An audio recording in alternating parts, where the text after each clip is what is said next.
I am a failure. This is like one of those YouTube apology videos.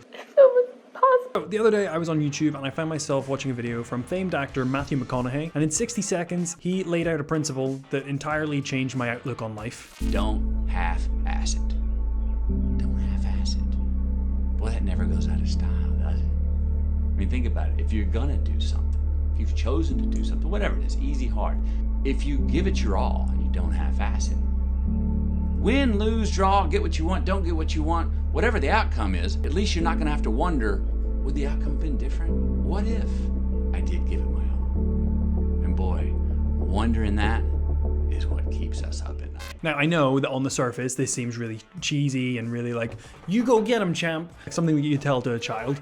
But if you really start to dissect it and look at it for all of its merit, I think you start to see something a lot deeper. Let me ask you this. If you were to take an audit of your life and everything that you do and how you approach things, from your work, your relationships, how nice you are as a person, and just generally appearing like you know what you're doing with your life, if you took all of that and took a percentage of how much effort you bring to your life as a whole, what number are you left with? So your number may be quite high, but what if we change the scenario and I take the person you love most hostage and I say, hey, look at me, I've got a gun and I'm gonna use it and I'm gonna put a bullet into their body. If you don't give your best effort, I'll do it.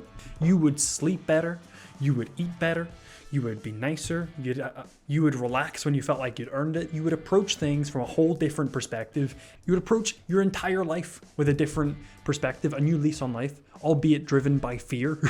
But I think when you start to think about the difference between how you're living life now and how you would under those circumstances, you still see that there's a massive gap to bridge. At least I do. This is something that I want to keep in mind moving forward, and I want to try and change, because the main benefit of this whole mindset and this whole way of doing things, it means that you truly get to understand what you're capable of as a person, and you never have to look back and wonder how things could have gone, because the last thing that you want at the end of your life is regret. Because the truth is, there's a lot of places where I can't say that I've been applying my full level of effort. I feel like I could be doing better in my relationships. I could be applying myself more at work, more with YouTube. I think I could be putting more of myself into making these videos.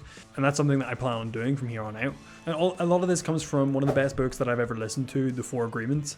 The 4th agreement is to always try your best. And I think he puts it better than I can. Actually, because I'm cringy, I have it as my wallpaper on my phone.